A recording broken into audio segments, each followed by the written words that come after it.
नमस्कार दोस्तों, मैं प्रोफेसर कराड़ एक बार फिर से आप सबके साथ हूँ और आप सबका हमारे कराड़ लॉ क्लासेस में दिल से स्वागत करता हूँ।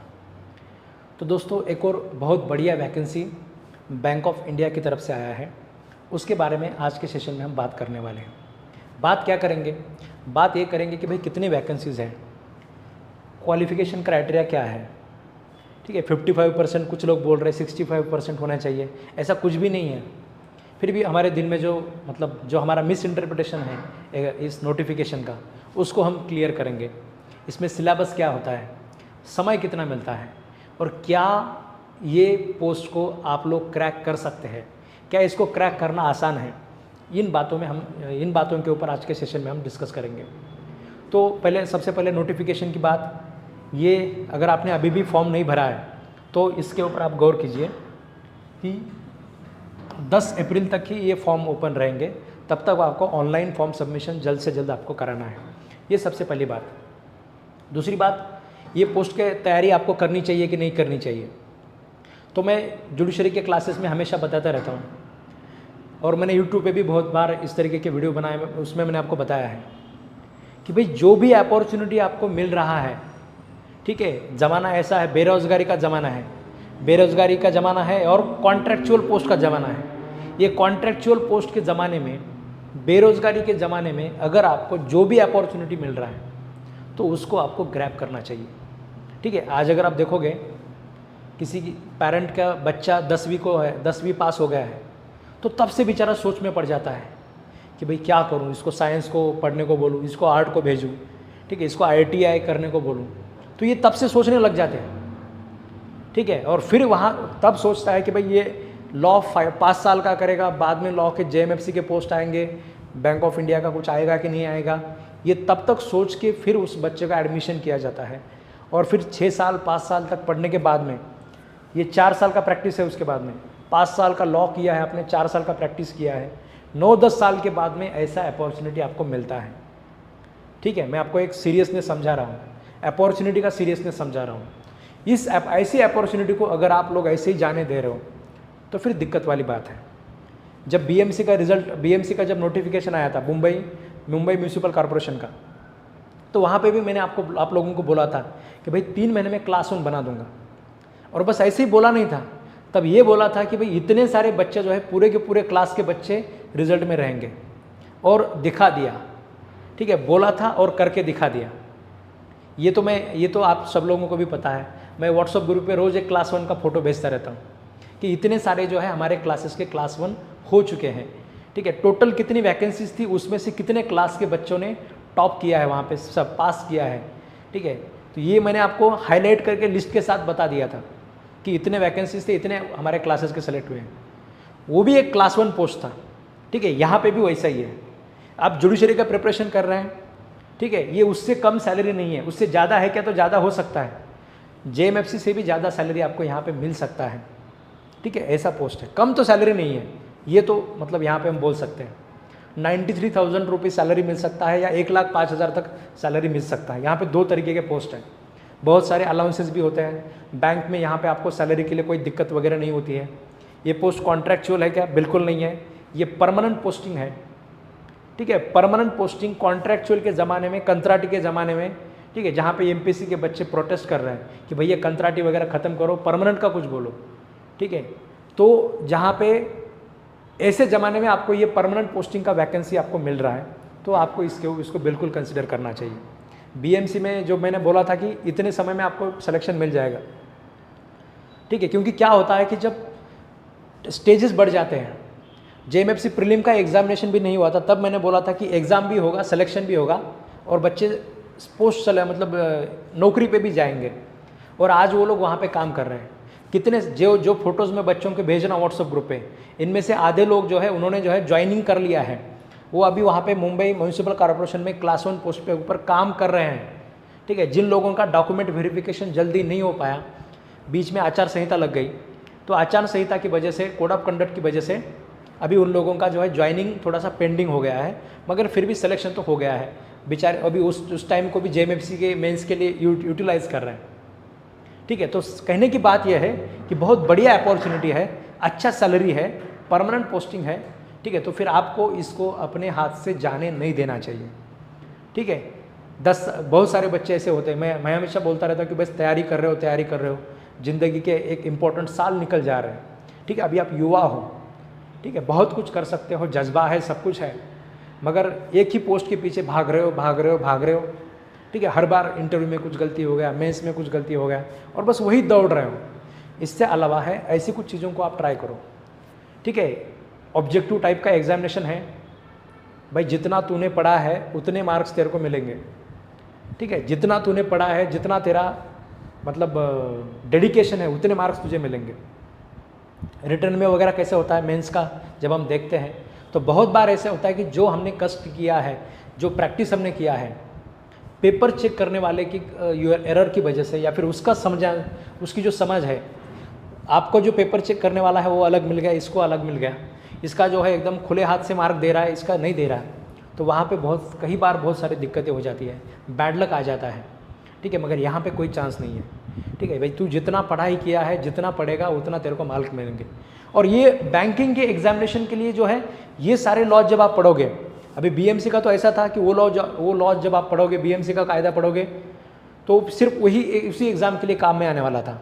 यहाँ पे बैंकिंग के जो लॉज आप पढ़ोगे, बाद में बैंक ऑफ महाराष्ट्र का वैकेंसी आने दो, यही तैयारी रहेगा, एसबीआई का वैकेंसी आने दो, यही प्रिपरेशन रहेगा, सारे एग्जामिनेशन में प्रिपरेशन यही रहता है। बस एक और दिक्कत वाली बात वहाँ पे हो सकती है, जैसे मैथ का पूछा जा सकता है, तो मैथ पूछेंगे तो फिर दिक्कत थोड़ी आ सकती है। मगर अच्छी बात यह है कि ये एग्जामिनेशन आप क्रैक क्यों कर सकते हैं, क्योंकि इसमें ज़्यादा से ज़्यादा कंटेंट जो है बस लॉ को दिया है। इंग्लिश पूछा जाएगा, मगर इंग्लिश के ऊपर आपका मेरिट नहीं लगेगा, वो बस क्वालिफाइंग है, वहाँ पे बस क्वालिफाइंग मार्क आपको बस लाने हैं, इसके अलावा आपका मेरिट में कोई आपका डिसएडवांटेज आपको नहीं रहेगा। ये दो ही स्टेजेस है, एक ऑनलाइन एग्ज़ाम रहेगा जिसमें निगेटिव मार्किंग भी होगा, और दूसरा बस इंटरव्यू रहेगा, ऑनलाइन एग्ज़ाम प्लस इंटरव्यू, ठीक है। जेएमएफसी का मेंस का रिजल्ट जब तक लगेगा तब तक मैं आज ये बोल रहा हूँ, जैसे बीएमसी में बोला था, आज बोल रहा हूँ कि तब तक ये लोग वहाँ पे पोस्टिंग पे चले जाएंगे, तब तक इनका सिलेक्शन हो जाएगा, ज्वाइनिंग भी हो जाएगी। इतना जल्दी ये सब एग्जामिनेशन का भी वहाँ पे काम होता है, ठीक है। तो अभी आगे आप देखोगे तो ये हो गया एग्जामिनेशन फॉर्म की डिटेल के बारे में। उसके बाद पोस्ट कितने हैं, ठीक है। तो पहला जो कैटेगरी का वैकेंसीज है वो है लॉ ऑफिसर का वैकेंसी, ठीक है। लॉ ऑफिसर का वैकेंसी है, टोटल 31 सीट्स है। एससी के लिए 4 है, एसटी के लिए 3 है, ओबीसी के लिए 8 है, ईडब्ल्यूएस का 3 है, जनरल का 13 है, ठीक है। ये डिटेल नोटिफिकेशन आपको भेजा है, उसमें भी आप देख सकते हैं। तो एक अच्छा खासा वैकेंसी यहाँ पे है। अभी बहुत सारे लोग यहाँ पे एलिजिबल नहीं रहेंगे, शायद नहीं रहेंगे, क्योंकि यहाँ पे 6 साल का प्रैक्टिस लगता है, और 6 साल में जो है 1 साल का प्रैक्टिस आपका किसी बैंक में होना चाहिए, ठीक है। नॉट नेसेसरी गवर्नमेंट बैंक, किसी भी बैंक में अगर आपका 1 साल का काम करने का, अगर आपके पास एक्सपीरियंस सर्टिफिकेट है कि भाई ये बैंक के लिए मैंने इतने दिन काम किया है, 1 साल काम किया है, तो फिर आप ये पोस्ट के लिए अप्लाई कर सकते हैं, ठीक है। तो अगर आप इसमें एलिजिबल नहीं है, 6 साल का प्रैक्टिस आपका नहीं है, आपका बस 4 साल का प्रैक्टिस है, तो फिर आपके लिए अलग वैकेंसी है। तो फिर आपको इसके लिए अप्लाई नहीं कर सकते, आप कर सकते हैं दूसरी कैटेगरी के लॉ ऑफिसर के लिए, वो है यहाँ पे। तो ये है लॉ ऑफिसर, ठीक है। सैलरी का डिफरेंस है, ज़्यादा डिफरेंस नहीं है, 10,000 के आसपास डिफरेंस है। इनको मिलेंगे 93,000 के आसपास, उसको मिलेगा 1,05,000 के आसपास, ठीक है। तो अच्छा सैलरी है, दोनों का सैलरी अच्छा है। इसमें वैकेंसी थोड़े 25 वैकेंसीज हैं, ठीक है। 7 एससी के लिए रहेंगे, एसटी के लिए 2 रहेंगे, ओबीसी के लिए 5 रहेंगे, ईडब्ल्यूएस के लिए 2 रहेंगे, जनरल के लिए 9 रहेंगे। आप कहीं पे एक ही जगह पे आप अप्लाई कर सकते हैं। अगर आपने दोनों एप्लीकेशन भी किए, जैसे बीएमसी के लिए आप दोनों एप्लीकेशन कर सकते थे।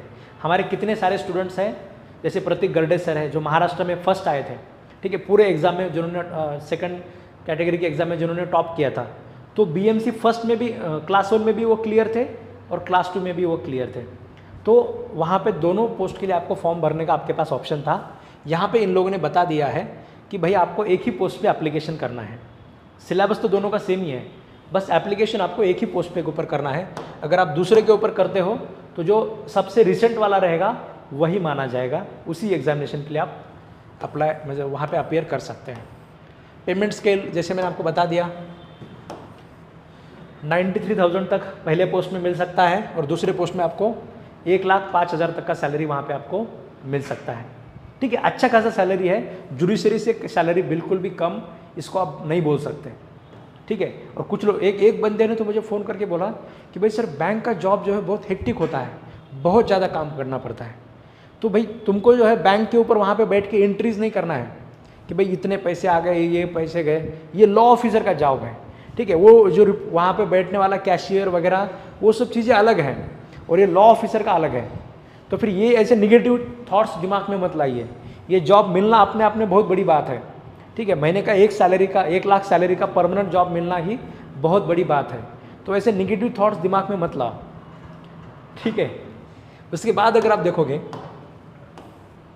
उसके बाद इंपॉर्टेंट चीज़ें अगर आप देखोगे क्या मतलब एजुकेशन बाकी एलिजिबिलिटी का, तो भाई सिटीजन ऑफ इंडिया होने चाहिए। कुछ बच्चे जो है यहाँ पे बहुत कंफ्यूज हो रहे हैं कि भाई सर मैं एससी कैटेगरी से बिलोंग करता हूँ तो फिर मेरे 55% है, क्या मैं एलिजिबल हूँ? भाई ये हमारे लिए है ही नहीं। ठीक है, हम लोग लॉ ऑफिसर के लिए अप्लाई कर रहे हैं, तो फिर ये जो क्राइटेरिया यहाँ पे दिया गया है इसका यहाँ पे कोई मतलब नहीं है। ठीक है, यहाँ पे अगर आप देखोगे तो यहाँ पे आपको दिया है wherever minimum qualification of 60% marks is required, मतलब जहाँ कहाँ पे जिस पोस्ट के लिए अगर आपको 60% मतलब LLB में वगैरह वहाँ पे उसका जो डिग्री रहेगा वहाँ पे होने चाहिए, ऐसा दिया गया है, तो फिर वहाँ पे शेड्यूल कास्ट के लिए रिलैक्सेशन मिलेगा। भाई लॉ ऑफिसर के दोनों पोस्ट के लिए ये तो दिया ही नहीं है। ठीक है, तो 60% अगर दिया ही नहीं है तो फिर रिलैक्सेशन की तो कोई बात ही नहीं है। बस और बस सिर्फ और सिर्फ उन लोगों को भी पता है कि भाई लॉ में कैसे बच्चे पढ़ते हैं, कैसे कैटेगरी होता है, कैसे मार्क्स होते हैं हमारे।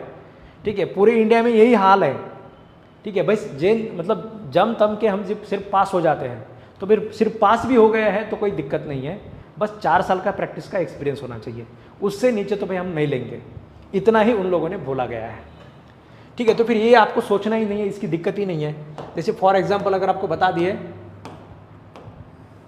अभी ये सबसे जो पहला वाला पोस्ट है क्रेडिट ऑफिसर, ठीक है, थोड़ा अच्छा बंदा होना चाहिए, तो फिर इनके लिए वहाँ पे एक्सपीरियंस दिया गया है कि भाई जब डिग्री का ईयर रहेगा तो डिग्री के लास्ट ईयर में आपको 60% वहाँ पे कम से कम होना चाहिए, मगर हमारे लॉ ऑफिसर के लिए ऐसा कुछ दिया गया नहीं है, ये ध्यान में रखो। ठीक है, उसके अलावा अगर हम देखेंगे इस पोस्ट के बारे में तो ये हो गया एलिजिबिलिटी क्राइटेरिया के बारे में। यहाँ पे एज रिलैक्सेशन भी दिया गया है, ये बात बताना रह गया। तो ये अगर आप देखोगे हमारे लिए यहाँ पे एज रिलैक्सेशन का क्राइटेरिया भी दिया गया है। सपोज लॉ ऑफिसर का पोस्ट है तो मिनिमम आपका 25 एज होना चाहिए, ठीक है, और मैक्सिमम जो है 35 होना चाहिए। मतलब JMFC की तरह ही है, JMFC में भी ओपन के लिए तो 35 ही होता है और कैटेगरी वालों को थोड़ा रिलैक्सेशन होता है। ये हो गया पहला लॉ ऑफिसर का। दूसरा जो लॉ ऑफिसर है ये 6 साल के प्रैक्टिस वाला हो गया।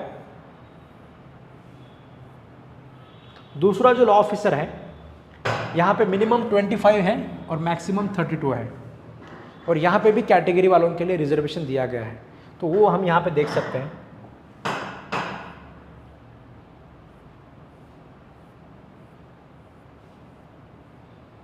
ठीक है, अगर आप शेड्यूल कास्ट शेड्यूल ट्राइब से बिलोंग करते हैं तो 5 साल का एक्सपीरियंस होना चाहिए। अगर आप अदर बैकवर्ड क्लासेस से बिलोंग करते हैं तो 3 साल का रिलैक्सेशन आपको मिलेगा, और इस शेड्यूल कास्ट शेड्यूल ट्राइब के लिए 5 साल का रिलैक्सेशन आपको मिलेगा। तो उसके बाद अगर आप स्पेशली एबल है तो आपको 10 साल का रिलैक्सेशन दिया जाएगा। एज जो है मतलब कैटेगरी के लिए अगर हम बात करेंगे, पहले पोस्ट के लिए 35 था, कैटेगरी वालों को +5 मिलेगा, 40 साल तक आप दे सकते हैं। ठीक है, दूसरे पोस्ट में सपोज अगर 32 था तो +5 37 साल तक आप इसको दे सकते हैं। ठीक है, तो इतना क्राइटेरिया आपका वहाँ पे बैठना चाहिए। ठीक है, बाकी एक्स सर्विसमैन वगैरह है तो आपको 5 साल का रिलैक्सेशन वहाँ पे मिलेगा। तो ये भी आपको यहाँ पे याद रखना है। इसके अलावा अगर इस पोस्ट के बारे में बात करेंगे, जब यहाँ पे बहुत सारी चीज़ें दी गई है, आप इसको डिटेल में पढ़ सकते हैं। व्हाट्सअप ग्रुप पे मैंने भेजा है, नहीं अगर आपको नहीं मिला है तो व्हाट्सअप पे मैसेज कीजिए, मैं आपको भेज दूंगा। मतलब ऑफिस का बंदा आपको भेज देगा, ठीक है, और आपको ग्रुप पे भी ऐड कर देगा, ताकि इससे आगे की जो वैकेंसीज आती रहेंगी, ठीक है, वो आपको इमीडिएटली आपको पता चले। इस यूट्यूब चैनल को भी आप सब्सक्राइब करके रखिए, ताकि ऐसे इन्फॉर्मेशनल वीडियो आपको मिलते रहेंगे। इसके बाद यहाँ पे सिलेबस के बारे में बात करते हैं। तो सिलेबस ज़्यादातर बैंक एग्ज़ाम में जो रीजनिंग होता है, मैथ एग्जामिनेशन का मैथ का पोर्शन पूछा जाता है, तो उस पोर्शन में थोड़े चांसेस होते हैं कि भाई कुछ आपने जो पढ़ा है इससे अलावा कुछ और भी सवाल आएंगे, कुछ बहुत डिफ़िकल्ट हो जाएंगे और आप सॉल्व नहीं कर पाएंगे, तो ऐसे चांसेस वहाँ पे होते हैं। मगर हमारे लिए अच्छी बात यह है कि यहाँ पे वैसी बातें नहीं है, ठीक है। लॉ का जो पोर्शन होता है बहुत श्योर शॉट होता है, उसमें आपको स्कोरिंग करने का बहुत अच्छा मौका होता है। बीएमसी का जो हमने पढ़ाई किया था, अभी एक क्लास के किसी भी क्लास के 80% सिलेक्शन, ठीक है, पूरे मेरिट में आना ये पॉसिबल नहीं है, ठीक है, मगर हम लोग करके दिखा देते हैं। क्यों? क्योंकि जो हम एग्जामिनेशन के ऐसे मतलब चूज़ करते हैं जहाँ पे ये थोड़ा अनश्योर पार्ट वाला पोर्शन कम होता है। तो यहाँ पे अगर आप देखोगे इंग्लिश लैंग्वेज का आपको कुछ भी पूछ सकते हैं, मगर ये दिक्कत वाली बात नहीं है, इसको बस क्वालिफाइंग बनाया है, इसमें आपको बस क्वालिफाई होना है, ये मेरिट में कंसिडर नहीं किया जाएगा। 25 मार्क्स का ये पार्ट रहेगा, इसमें आपको 30 मिनट्स का टाइम मिलेगा इंग्लिश के लिए, मगर यहाँ पे बस आपकी इंग्लिश प्रोफिशिएंसी चेक करेंगे, इंग्लिश लैंग्वेज आपको कितना समझ में आता है उतना ही चेक करने वाले हैं, इसके ऊपर मेरिट वगैरह नहीं है। कोई इंग्लिश का बंदा बहुत अच्छा इंग्लिश जानता है तो वो आपको मतलब इस पोस्ट से आपको बाहर कर देगा, वो यहाँ पे 25 के 25 लेगा और फिर आप जो है बस वहाँ पे सपोज़ 15-20 ले लिए तो पीछे पड़ जाएंगे। ऐसा यहाँ पे बिल्कुल नहीं होगा, ठीक है, कि भाई वो कितना भी इंग्लिश अच्छा जानता हो उसको भी क्वालिफाई होगा, आप भी क्वालिफाई होंगे, मेरिट में ये कंसिडर ही नहीं किया जाएगा। ये सबसे बड़ी बात है, इसलिए भी हमको इस पोस्ट को मतलब इसके पीछे हमको लगना चाहिए। दूसरा सबसे बढ़िया चीज़ जो है professional knowledge relevant to the post. Post से रिलेटेड प्रोफेशनल नॉलेज, ऐसे कुछ लॉज की आपको तैयारी करनी चाहिए। तो फिर ये कौन से लॉज हैं ये हम लास्ट में देखेंगे। एक लिस्ट है, नियर अबाउट 17 लॉज हैं, ठीक है, 16 से 17 लॉज है। ये 16 से 17 लॉज के ऊपर आपको वहाँ पे सवाल पूछे जाएंगे और 100 सवाल पूछे जाएंगे, मतलब 100 मार्क्स के लिए रहेगा, ठीक है। और इन सारे लॉज को हम ऐसे तैयारी कर सकते हैं, ठीक है, 100 में से 98 तक भी आप कवर कर सकते हैं। एक दो हमने बस भगवान को दे दिए कि भाई नहीं आ गए तो ये भगवान को एक दो हमने दे दिए, इससे अलावा किसी को कुछ नहीं देना। इससे अलावा 98 जो है आप वहाँ पे एक्वायर कर सकते हैं, ठीक है। इतना चाहिए नहीं है, ठीक है। इसमें से आप 80% भी अगर आप मार्क ले लेते हैं, ये आपका 80 तक भी कवर हो जाता है तो भी सिलेक्शन होने के चांसेस हैं। तो मैं बस इतना बोल रहा हूँ कि ये लॉ जो है इसके ऊपर आपका सिलेक्शन डिपेंड करेगा। अगर आपको कंफर्म सिलेक्शन चाहिए तो ये जो 17-18 लॉज हम बताएंगे, 17-18 लॉज की जब हम पढ़ाई करेंगे तो उसको आपको जो है बहुत अच्छे तरीके से मतलब दिल से आपको उनको क्लियर करना है, ठीक है। जब आप उनको ऐसे क्लियर करोगे कि उसमें कुछ भी पूछोगे तो भाई मेरे को तो पता है। अभी ये कुछ हिस्ट्री का सवाल नहीं है कि भाई कुछ भी एकदम से बाबर आदम के ज़माने का कुछ पूछेंगे और हमको नहीं आएगा, तो ऐसा नहीं है, ठीक है। यहाँ पे लॉ है, लॉ के स्पेसिफाइड वो कोडिफाइड है, कोडिफाइड लॉ में सवाल पूछेंगे तो भाई उस सेक्शन के अलावा कुछ भी सेक्शन की तैयारी ऐसी करनी है, किसी भी लॉ की तैयारी ऐसी करनी है कि भाई इसमें आप कुछ भी पूछो मैं तो प्रिपेयर हूँ, ठीक है। अगर हम इस तरीके से तैयारी करेंगे तभी हम जाके इस एग्ज़ाम में भी हमारे स्टूडेंट्स का अच्छा जो है रेशो बना पाएंगे, ठीक है। अब किसी भी एग्ज़ाम का रिजल्ट जिसके हमने क्लासेस लिए हैं, जब भी रिजल्ट लगता है 80% बच्चे हमारे क्लासेस के होते हैं।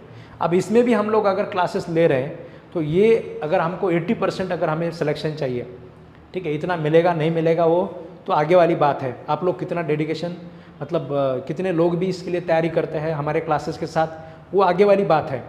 मगर अभी हमें सोच के चलना चाहिए कि भाई मैं तैयारी ऐसे करूँगा इन लॉज के बारे में, ठीक है, बाकी कोई सिलेक्शन में हो ना हो मेरा सिलेक्शन तो वहाँ पे कंफर्म होना चाहिए, ठीक है। क्लासेस को तो दिखाने के लिए बहुत सारे बच्चे मिल जाते हैं, ठीक है। अभी बीएमसी का भी एग्जामिनेशन अगर आप देखोगे, ठीक है, तो बहुत सारे बच्चे क्लासेस में थे तो हम लोगों को 80% तो मुझे मिल जाता है। मगर आप लोगों को अगर आपका सिलेक्शन पक्का करना है तो आप लोगों को क्लासेस की बताई हुई हर चीज़, ठीक है, हर जो लेक्चर है उसको अच्छे से देखना है, उसका बार बार वहाँ पे रिवीजन करना है, ठीक है, उसका बार बार उसके एमसीक्यू सॉल्विंग प्रैक्टिस वगैरह करने हैं। मैं आपको बताने वाला हूँ कि क्लासेस में हम इसको कैसे कवर करने वाले हैं, ठीक है। तो ये एक स्कोरिंग पार्ट है जिसको हम अच्छे से कवर कर सकते हैं। उसके बाद general awareness with special reference to banking industry. तो इसको भी उन्होंने सेग्रीगेट किया है। जनरल अवेयरनेस में ऐसे कुछ भी नहीं पूछेंगे, बस बैंकों से रिलेटेड चीज़ें पूछेंगे। तो ये भी जो है हम इसमें भी अच्छा स्कोरिंग वहाँ पे कर सकते हैं।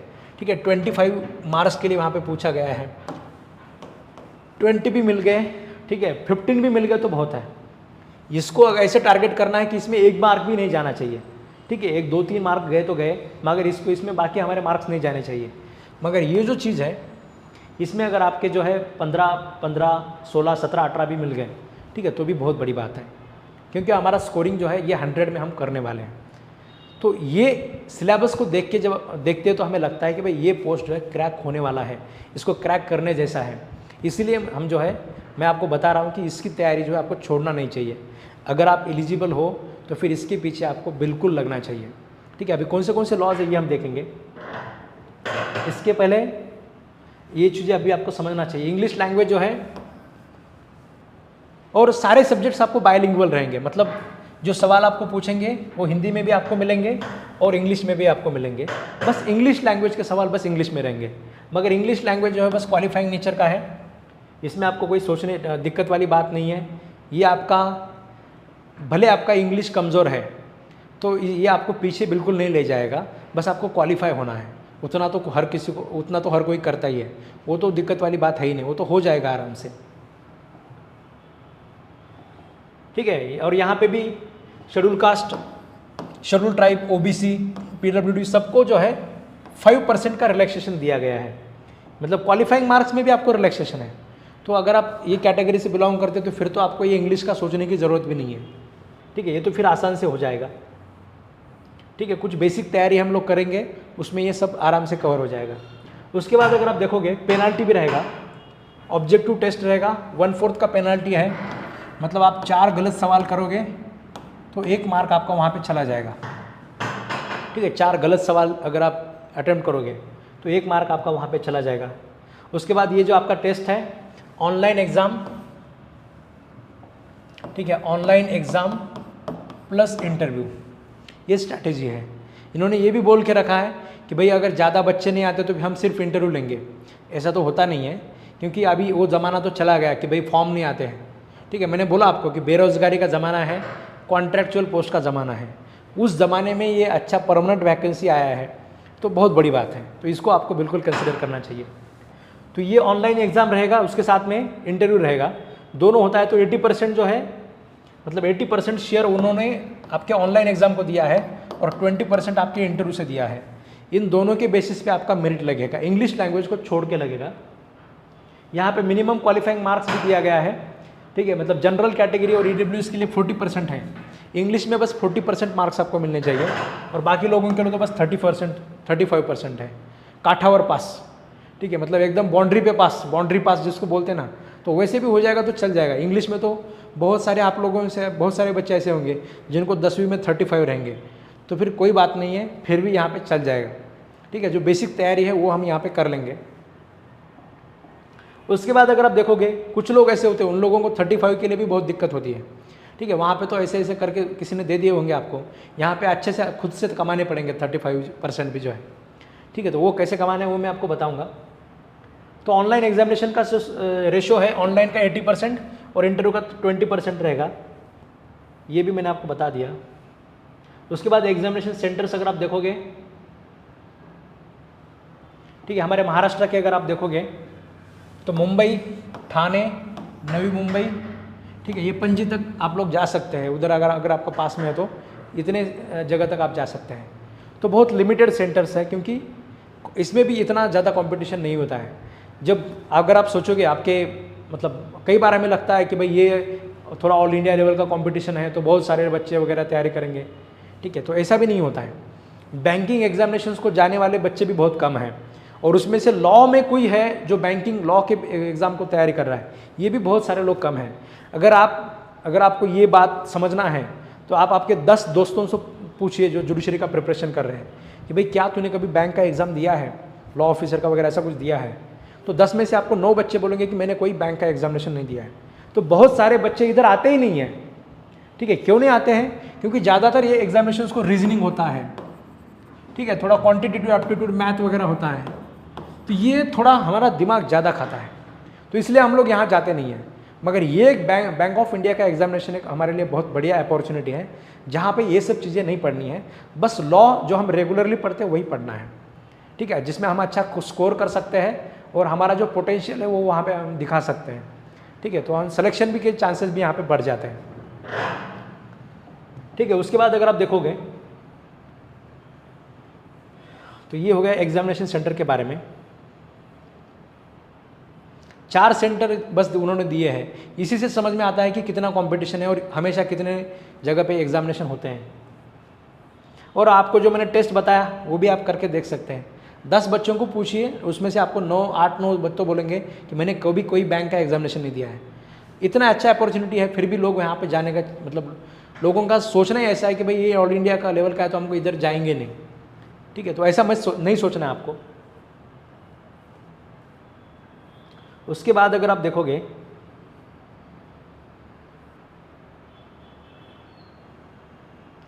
ठीक है, फिर ये एप्लीकेशन का प्रोसीजर है, सिंपल सा प्रोसीजर है। यहाँ पे आपको लिंक दिया गया है, वहाँ पे जाके आप भर सकते हैं। फीस वगैरह दिया गया है, SC ST वगैरह है तो 175 रुपीज़ चार्जेस है बस, और अदर लोगों के लिए वहाँ पे 850 चार्जेस है। ये लिंक आपको दिया गया है बैंक ऑफ इंडिया, ये लिंक पे जाके आप फॉर्म सबमिट कर सकते हैं। अगर आपने नहीं भरा है तो 10 तारीख तक जल्द से जल्द फॉर्म भरिए, ठीक है। यही नहीं भरेंगे तो फिर बाद में सोचने का कोई कारण ही नहीं है। इसके बाद जो इम्पोर्टेंट चीज़ है,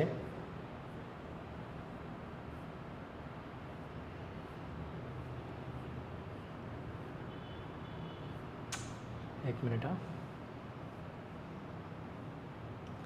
ठीक है, ये डिपॉजिट आपको भरना पड़ता है बस, मतलब एकदम से भाग नहीं जाएंगे इसलिए।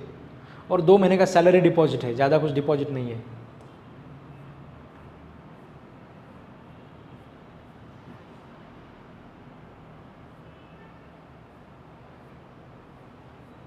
ये कुछ फॉर्मेट वगैरह आपको दिए गए हैं सर्टिफिकेट्स के।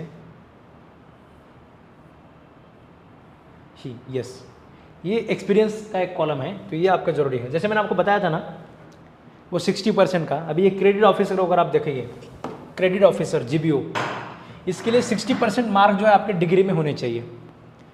तो उसके लिए वो क्वालिफाइंग मार्क वगैरह दिया गया है, मतलब रिलैक्सेशन वगैरह दिया गया है। हमारे लिए कुछ नहीं है। अगर आप नीचे देखेंगे लॉ ऑफिसर का,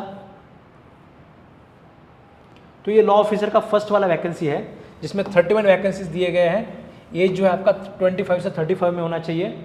तो वहाँ पे बस ग्रेजुएशन 3 ईयर का होना चाहिए, 5 ईयर का होना चाहिए, ठीक है। यहाँ पे 60% वगैरह 55%, ये सब कोई दिक्कत वाली बात है ही नहीं यहाँ पे। इसके बारे में आपको बिल्कुल सोचना नहीं है, ठीक है। बस क्वालिफिकेशन कितना होना चाहिए at the date of notification, ठीक है। वो जो नोटिफिकेशन का डेट दिया है, experience of minimum 6 year professional experience आपको होना चाहिए। बैंक में हो सकता है, लॉयर हो सकता है, फर्म में हो सकता है, कहीं पे भी हो सकता है। बस एक बात यहाँ पे थोड़ा हम लोगों को डिस्क्वालीफाई कर सकती है। 1 year experience of working as a law officer in any bank. ये ज़रूरी नहीं है कि कोई गवर्नमेंट बैंक होना चाहिए, मतलब यहाँ पे कोई शेड्यूल बैंक या गवर्नमेंट बैंक ऐसा नहीं दिया है। आप किसी भी बैंक से, कोऑपरेटिव बैंक से भी अगर आपको मिलता है सर्टिफिकेट तो अच्छी बात है। तो ये लॉ ऑफिसर का एक्सपीरियंस होना चाहिए, PA पब्लिक सेक्टर अंडरटेकिंग में होना चाहिए, या फिर किसी फाइनेंशियल इंस्टीट्यूशन में, किसी भी फाइनेंशियल इंस्टीट्यूशन में। यहाँ पे भी ऐसा स्पेसिफिक गवर्नमेंट वगैरह ऐसा नहीं दिया है। किसी भी फाइनेंशियल इंस्टीट्यूशन में आपका 1 साल का एक्सपीरियंस है, कम से कम 1 साल तो आपका, ये 6 साल में 1 साल तो आपने यहाँ पे इन्वेस्ट करने चाहिए, तभी जाके आप इस पोस्ट के लिए वहाँ पे एलिजिबल रहेंगे। मैं आपको एक बार फिर से बोल रहा हूँ, इसको सीरियसली कंसिडर कीजिए। अगर सच में 1 साल का एक्सपीरियंस, मतलब अगर आपके पास ये इस तरीके का एक्सपीरियंस है, तो ये 31 का जो वैकेंसी है, ठीक है, ये किसी भी पोस्ट से, मतलब किसी भी अपॉर्चुनिटी से बड़ा अपॉर्चुनिटी है, ठीक है। ये 31 वैकेंसी, 6 साल का प्रैक्टिस, और ऐसा अगर आपके पास एक्सपीरियंस है तो आपके लिए बहुत बड़ा अपॉर्चुनिटी है। इनको आप लोग, इसको मिस करना आप लोगों के लिए बिल्कुल भी अफोर्डेबल नहीं रहेगा, ठीक है। अगर आप गवर्नमेंट जॉब में चाहते हैं, आपको प्रैक्टिस को छोड़ के गवर्नमेंट जॉब चाहते हैं, तो ये आपके लिए जितने अपॉर्चुनिटीज़ आपको अवेलेबल है उनमें से सबसे बढ़िया अपॉर्चुनिटी आपके लिए ये है, ये आप समझ लीजिए, ठीक है। दूसरा जो लॉ ऑफिसर का है, जिसमें 25 वैकेंसीज हैं, 25 से 32 में एज होना चाहिए, बाकी कैटेगरी वालों को रिलैक्सेशन वगैरह वो तो है। ग्रेजुएशन ऑफ 3 साल का डिग्री होना चाहिए, फिर 5 साल का डिग्री होना चाहिए, और 60% 55% कुछ नहीं है। उसके बाद सिर्फ और सिर्फ यहाँ पे 4 साल का एक्सपीरियंस होना चाहिए, मिनिमम 4 ईयर का post qualification experience as a practising lawyer एक किसी लॉ फर्म में होना चाहिए, किसी लॉ ऑफिसर के साथ होना चाहिए, बैंक में, फाइनेंशियल इंस्टीट्यूशन में, रिप्यूटेड ऑर्गेनाइजेशन में। ठीक है नहीं है, कोई दिक्कत नहीं है। एज अ लॉयर भी आप लोगों ने प्रैक्टिस किया है, बस बार काउंसिल का सनद भी है, ठीक है, तो फिर भी आप ये एक्सपीरियंस आराम से दिखा सकते हैं, इसमें आपको कोई दिक्कत आने वाला नहीं है। ठीक है, उसमें आपको सर्टिफिकेट किसी कोऑपरेटिव बैंक, किसी बैंक से आपको लेना पड़ेगा, वो अलग बात है, मगर यहाँ पे तो ऐसा कोई क्राइटेरिया नहीं है, आप आसानी से ये सर्टिफिकेट वहाँ पे पा सकते हैं। ठीक है, तो ये इतना इजी, मतलब यहाँ पे कंपटीशन, मतलब ये इतना आसान सा जो है एलिजिबिलिटी क्राइटेरिया यहाँ पे दिया गया है। बस एलएलबी होना चाहिए और 4 साल होना चाहिए। ठीक है, मतलब ऐसा अलग कुछ वहाँ पे है होने की ज़रूरत नहीं है, 60% 65% वगैरह। इसके अलावा अगर आप देखोगे इसका जो सिलेबस है,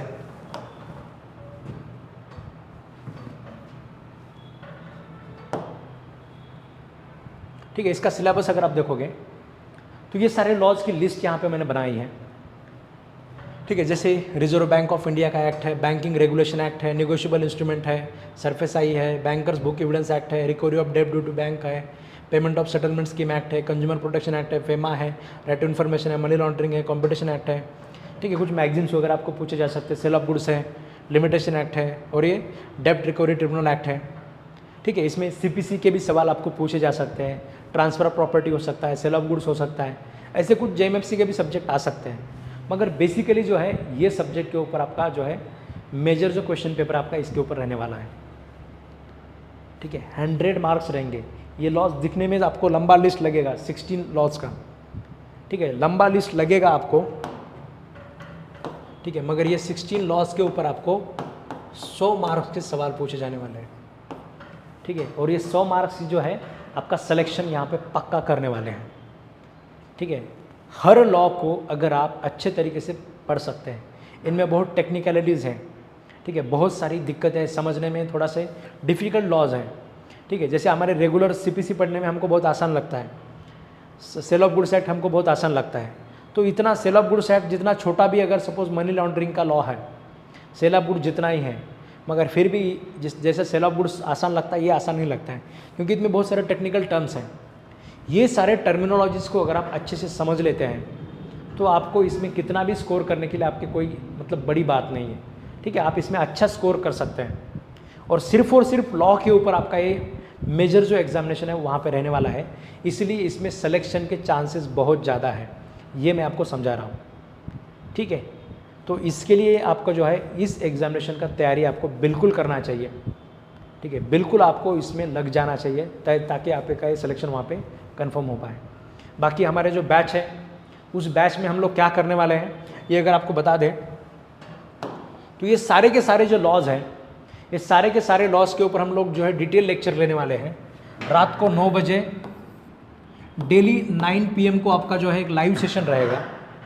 ठीक है, 9 बजे आपका लाइव सेशन रहेगा, इसका प्लस आपको रिकॉर्डिंग भी मिलेगा। रिकॉर्डिंग आपको मल्टीपल व्यूज़ मिलेंगे, आप कितनी बार भी इन सब लेक्चर्स को आपके एग्ज़ाम होने तक आप इसको देख सकते हैं, बार बार आप इसको देख सकते हैं। ठीक है, और ये जो सिलेबस है, कोई भी बैंकिंग का एग्ज़ाम हो, चाहे वो SBI का हो, ठीक है, चाहे वो महाराष्ट्र बैंक का हो, कोई भी बैंक का एग्जामिनेशन हो, ये सारा जो आपका स्टडी है ये आपको काम में आने वाला है। हमको तो इसी एग्ज़ाम के लिए काम में लगाना है। ठीक है, इसी एग्ज़ाम को काम में लगाना तो बहुत दिल से करना पड़ेगा, बहुत अच्छे तरीके से आपको ये सब पढ़ाई करना पड़ेगा। एक अपना जैसे हमने जुडिशरी का नोटबुक बना के रखा होता है, एक बैंकिंग लॉ ऐसे एक आप नोटबुक बना सकते हैं।